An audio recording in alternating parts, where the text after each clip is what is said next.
establishment no longer believes in reason, in making arguments, and convincing people. The ancien regime that is liberalism is really exhausted. Has the president-elect offered you a job yet? I think politics is very important. I would find it deeply frustrating. I'd go out of my mind. I still believe science would fail unless it physically resurrected all the dead.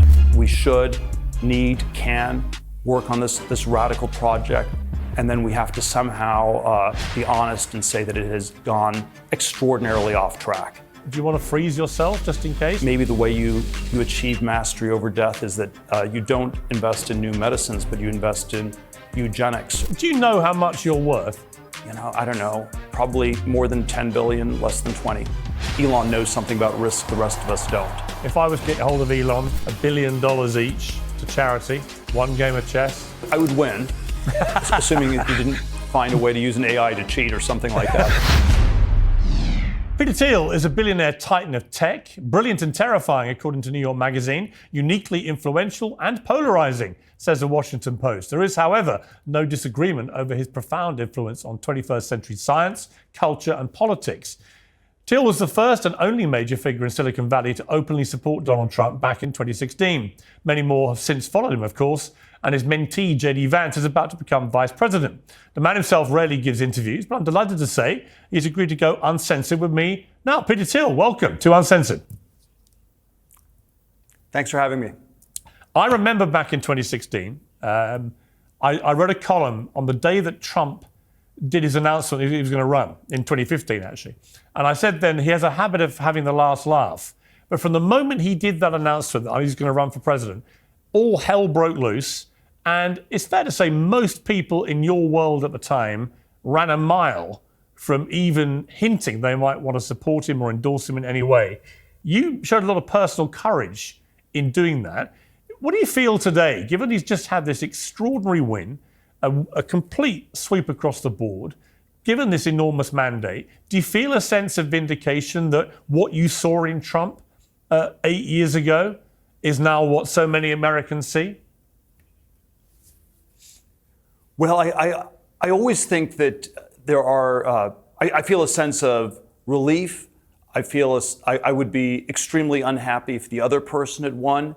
I think my expectations are somewhere properly intermediate. They're not that we're going to solve all the problems we have. But yes, I think there is a way that the ancien regime that is liberalism is really exhausted. The 1990s are over. The 20th century is over. The 2020 election was not a return to normalcy, but it was, in retrospect, a last stand for the ancien regime with its very ancien president. And I think that's kind of what's over. And so these elections in many ways are more framed by the negatives. And so if you ask me to make a whole bunch of pro-Trump arguments, that's a Democratic question. I can make anti-Harris arguments. The Democrats were good at making anti-Trump arguments, and I think there was a way that this center-left consensus had just gotten very exhausted and wasn't working on many different levels. And in some ways, I sense that was already true in 2016, and it is even more true today. Yeah, I mean, I felt this election in the end came down to cost of living, no question. Americans were feeling the pinch in their wallets, and they backed Trump better than Harris to sort that out. I felt the immigration crisis on the border was clearly a massive issue for many people. But I also felt that it signified, and I think you were kind of hinting at this a bit, it signified the death of wokeism, of what your friend Elon Musk calls the woke mind virus. It was almost like the third part of the equation here was a repudiation of so much of what the woke movement stands for, which has often been based not on common sense or reality, but just a kind of nonsensical, I think when I hear them talking about my truth, for example, over the truth, stuff like that, or when they try and say that, of course, it's fine for trans athletes to compete in women's sport, et cetera, et cetera. When we saw the effectiveness of Trump's campaign ad of Kamala's for they, them, Trump's for you. You put all that together. Did you feel that the kind of the woke mind virus, for want of a better phrase, is not been killed off, but has certainly been massively put back in its box? One can hope that is the case. Certainly, there are ways in which the identity politics as a political issue seems exhausted. It is Trump gained among both Jews and Muslim voters. That's extraordinary. Yeah. There are ways that 7% of the voters in the United States are African American women, and maybe more of them voted for Harris, but 93% of the voters are not. And and there's a way that perhaps identity politics only worked in a pre-internet world.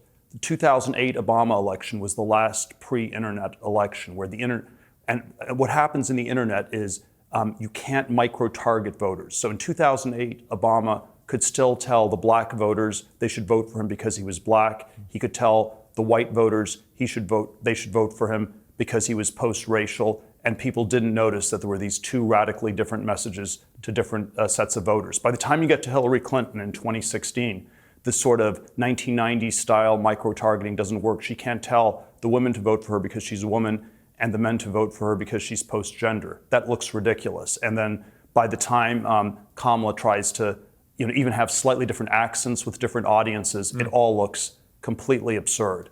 So I think that's one of the things that feels very different from 15, 16 years ago.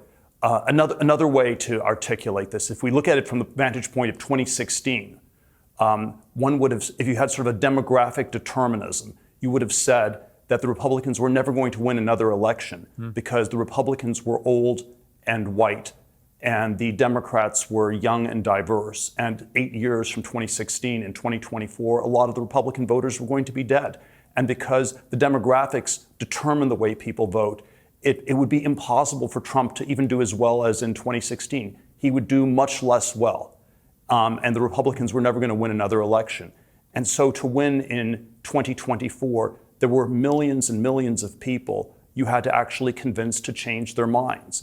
And this was, it was Jewish voters and Muslim voters and Latino voters and women voters, African American voters, young voters.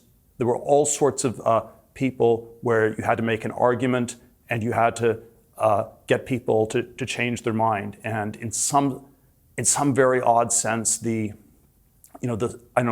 center-left zombie establishment no longer believes in reason, in making arguments, in convincing people, and it just sort of gave away the whole playing field on that dimension.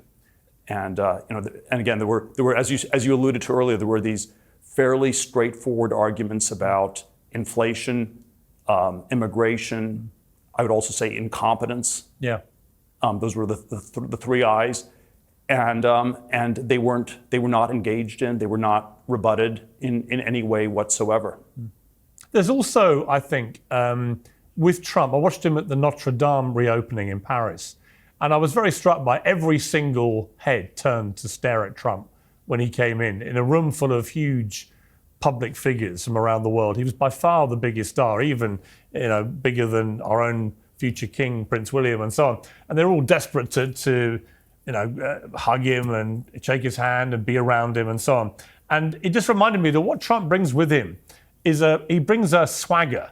And I've always felt that America is actually at its best when it has that slight swaggering confidence. And it's at its worst when it looks like it's having a crisis of confidence. And I did feel that Joe Biden, in his increasingly kind of degenerative state, was exuding an air of a sort of a shambolic America, where the president couldn't even stand on his own 2 feet. I mean, do you feel that? Yeah, there's a lot one can say about this. There's something about the United States that is still this, I don't like the word exceptional country, but there is still something about it that is singularly important.